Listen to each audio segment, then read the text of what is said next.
સુરત શહેરની અંદર છેલ્લા કેટલાક દિવસોથી ટ્રાફિક સિગ્નલ લગાવવામાં આવ્યા છે, જેના કારણે લોકોની મુશ્કેલીમાં ખૂબ વધારો થયો છે। શહેરભરના ટ્રાફિક સિગ્નલો પર ચક્કાજામ જેવી સ્થિતિ જોવા મળી રહી છે। 15 થી 20 મિનિટમાં જે રસ્તો કપાતો હતો તેને હવે 30 મિનિટ કરતાં પણ વધુ સમય લાગી રહ્યો છે। આવી સ્થિતિમાં ટ્રાફિક વિભાગ અને કોર્પોરેશનની ટીમની કામગીરી પર અનેક પ્રશ્નો ઊભા થઈ રહ્યા છે। ત્યારે ગૃહમંત્રીએ ગઈકાલે કંટ્રોલ રૂમની મુલાકાત લીધી હતી। તેમણે કહ્યું હતું કે સર્વે કર્યા બાદ સિગ્નલના ટાઈમિંગમાં ફેરફાર કરાશે। આ ઉપરાંત 100 કરતાં વધુ વખત નિયમ તોડનારા લાયસન્સ રદ કરવામાં આવશે।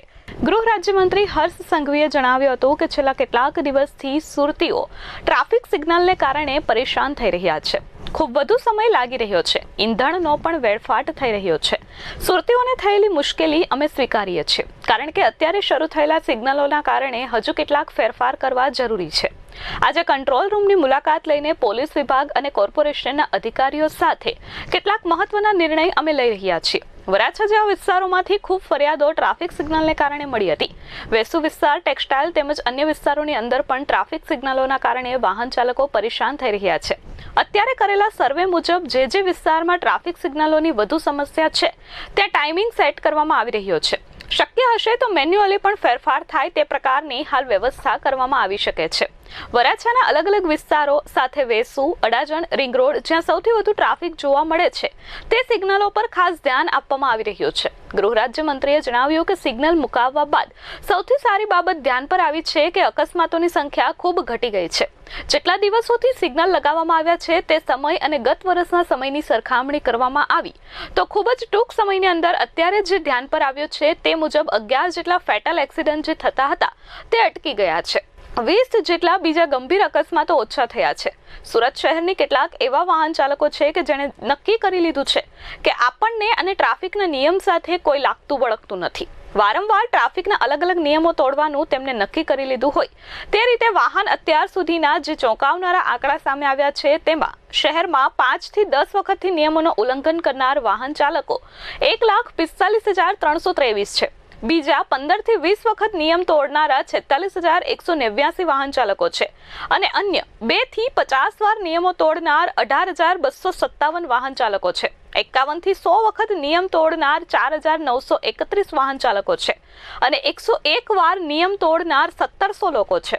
સૌથી વધુ ટ્રાફિકના નિયમ તોડનાર લોકો જાણે લોકો માટે જોખમરૂપ છે। તેથી આ તમામ 4,931 લોકોના તેમજ 101 વાર નિયમ તોડનાર 1,700 લોકોના લાયસન્સ રદ કરવામાં આવશે। સર્વપ્રથમ તો હું મારા સુરત શહેરના સૌ નાગરિકોને ખૂબ અભિનંદન આપું છું। એ લોકોને વંદન કરું છું કે સુરત શહેર પોલીસ અને મહાનગરપાલિકા દ્વારા સુરત શહેરના નાગરિકોની સુવ્યવસ્થાઓ માટે ટ્રાફિકના વધુ વ્યવસ્થિત રીતે પાલન થાય તે માટે જે નવા ટ્રાફિક સિગ્નલ્સ લગાડવામાં આવ્યા તેને સુરત શહેરના નાગરિકોએ ખૂબ સારી રીતે પાલન કરતા સૌને નજરે પડ્યા।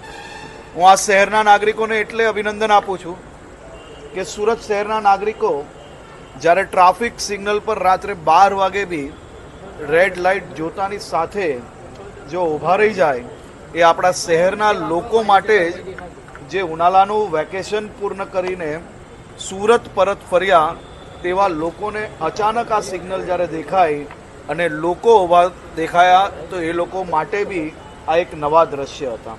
અને સાથે સાથે હું મારા શહેરીજનોને એટલે આભાર માનું છું કે આપ સૌ લોકોને આ નવી ટેકનોલોજી જોડે જે સિગ્નલો મૂકવામાં આવી છે તેના કારણે ક્યાંક ને ક્યાંક અગવડતા પડી રહી છે। એક સાથે જ અનેક સિગ્નલો હોવાના કારણે સિગ્નલ પર ઊભા રહેવાથી આપ સૌ લોકોનો જે સમય બી વધારે લાગી રહ્યો છે તે માટે એ બધી જ વ્યવસ્થાઓ માટે આજે એક બેઠકનું આયોજન કરવામાં આવ્યું હતું અને આ બેઠકમાં અનેક વિષયો પર નિર્ણયો લેવામાં આવ્યા છે। એ વિષયોમાં ખાસ કરીને આ સિગ્નલ જે વધારે ટ્રાફિક રહેતા વિસ્તારો છે જેમ કે વરાછામાં સવારે ખૂબ મોટી સંખ્યામાં રત્ન કલાકારો આવતા હોય છે, બપોરે પાછા ભોજન માટે જતા હોય છે, તો વરાછા વિસ્તારની અંદર આખા દિવસમાં એ સિગ્નલને ટીમ સુરત દ્વારા 7 અલગ અલગ પ્રકારના સમયો સેટ કરવામાં આવી રહ્યા છે। જેમાં વધુ ટ્રાફિકમાં સીધી વાત છે, સાચી વાત છે, થોડુંક સમય ઊભું રહેવું પડ્યું છે અને દિવસે ને દિવસે આપણે વ્યવસ્થાઓને સુધારીને વધારે સમય લોકોએ ના ઊભું રહેવું પડે તે માટેનો પ્રયાસ બી કરી રહ્યા છે. વરાછાની અંદર 7 ઝોન છે.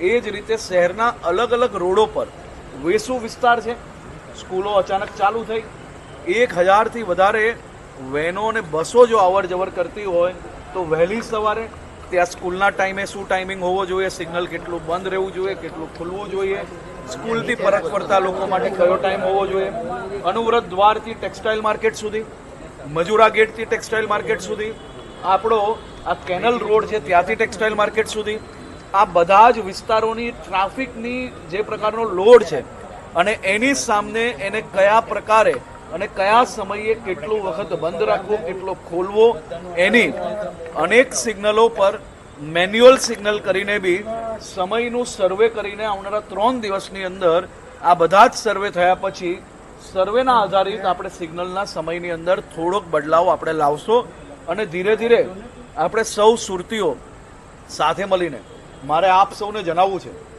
મેં એક સર્વે કરવાનું જણાવેલું હતું અને શહેર પોલીસ અને મહાનગરપાલિકાને એટલે હું અભિનંદન આપું છું. આપ સૌ લોકોનો સમય જરૂરથી બગડ્યો હશે, સમય આપણે ક્યાંક ને ક્યાંક રાહ બી જોવી પડી હશે, પરંતુ આપણી આ નવી વ્યવસ્થાના કારણે ગયા વર્ષે આ મહિનામાં, આ વર્ષે ગયા મહિનાને આજની બરોબરીમાં આપણે આ સિગ્નલોના કારણે ખૂબ મોટી સંખ્યામાં એક્સિડન્ટોનો ઘટાડો નોંધવામાં આવ્યો છે.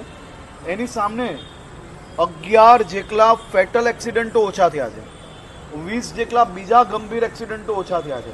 આપણે જે દર વર્ષે આ મહિનાની અંદરની એવરેજ, ગયા મહિનાની ને આ મહિનાની એવરેજ જ્યારે મેળવી ત્યારે 11 લોકોના જીવ બચાવવામાં આ સિગ્નલોના હિસાબે આપણે સફળતા મળી છે. મારી સૌ પરિવારજનોને વિનંતી છે, સુરતીઓ મોટા મનના લોકો છે, કોઈનો પેટ્રોલ ના વેડફાય, કોઈનો ના સમય વેડફાય, તે માટે જ મહેનત કરીને શહેર પોલીસ અને મહાનગરપાલિકા આ વ્યવસ્થા કરી રહી છે. બેઉ ટીમ સાથે મળીને ઝડપથી આપણી સૌ સમસ્યાઓનો ઉકેલ લાવવા માટે મહેનત કરી રહ્યા છે. ઘણા બધા સિગ્નલો એવા છે કે જ્યાં પ્રોબ્લેમ સોલ્વ થઈ ગયો છે, ઘણા બધા સિગ્નલો એવા છે કે જ્યાં પ્રોબ્લેમ હજી ચાલી રહ્યો છે. એની સાથે સાથે મારે આપ સૌ લોકોને એક આંકડો આપ સૌ લોકોને જણાવવો છે, જે આંકડો આપ સૌ લોકોએ જાણકારી મેળવવી ખૂબ જરૂરી છે. આપણા શહેરમાં કુલ 1,45,327 લોકો એવા છે કે જેમને 10 વારથી 5 થી 10 વાર ટ્રાફિક સિગ્નલ, રોંગ વે અને ટ્રાફિકના નિયમો તોડ્યા છે. 11 થી 20 વાર નિયમો તોડનાર લોકો 46,189 લોકો છે. 21 થી 50 વાર નિયમો તોડીને જેમ કે આદત જ બનાવી લીધી હોય, હું તો નિયમ નહીં જ માનું, એવા લોકો 18,257 લોકો છે. 51 થી 100 વાર નિયમ તોડનાર લોકો 4,931 લોકો છે. 101 વાર નિયમ તોડનાર લોકો 1,751 લોકો છે. આ 1,751 લોકો અને 4,931 લોકોના લાયસન્સ રદ કરવાની કાર્યવાહી કરવાની સૂચના આજે આપવામાં આવી છે. સાથે સાથે આરટીઓ જોડે મળીને પોલીસ વિભાગ દ્વારા આ 4,931 જેને 51 થી 100 વાર નિયમ તોડી લીધો છે, કોઈનો નિયમ એને લાગતો જ નથી. શહેરના અનેક લોકો, રાહદારી લોકો પર આ લોકો રિસ્ક બનીને વ્હીકલ ચલાવતા હોય એવા લોકોના લાયસન્સ રદ કરવામાં આવશે અને 101 વાર જે લોકોએ નિયમો તોડ્યા છે એ લોકોના બી લાયસન્સ 1,751 લોકોની પ્રોસિજર ચાલુ કરવામાં આવશે. એના પછી તબક્કાવાર જે લોકો હેબિચ્યુઅલ એટલે જે લોકોને આદત પડી ગઈ છે એવા લોકો પર કડક કાર્યવાહી બી કરવામાં આવશે. આ બધા જ ટ્રાફિકની જે નાની મોટી અડચણ છે એ અડચણ શહેરના સૌ લોકોના આશીર્વાદથી, શહેરના સૌ લોકોના સહયોગથી શહેર પોલીસ અને મહાનગરપાલિકા સાથે મળીને ઝડપથી આપ સૌ લોકોનો નિકાલ લાવશે. આપ સૌ લોકોને, સુરતીઓને, શહેરીજનોને હું 2 હાથ જોડીને વંદન કરું છું, અભિનંદન આપું છું. હવે ક્યારેય સુરત બહારથી આવનાર લોકો એવું નહીં કે સુરતમાં કોઈ પ્રકારના ટ્રાફિકના નિયમોનું પાલન નથી થતું. આપણું સુરત દરેક સિગ્નલ પર સિગ્નલોનું પાલન કરશે. આપણો સમય નહીં બગડે એ પ્રકારની વ્યવસ્થાઓ ઝડપથી અમે આગળ વધારીશું. આપ સૌ લોકોનો ખૂબ ખૂબ આભાર. Bureau report H24 news, Surat.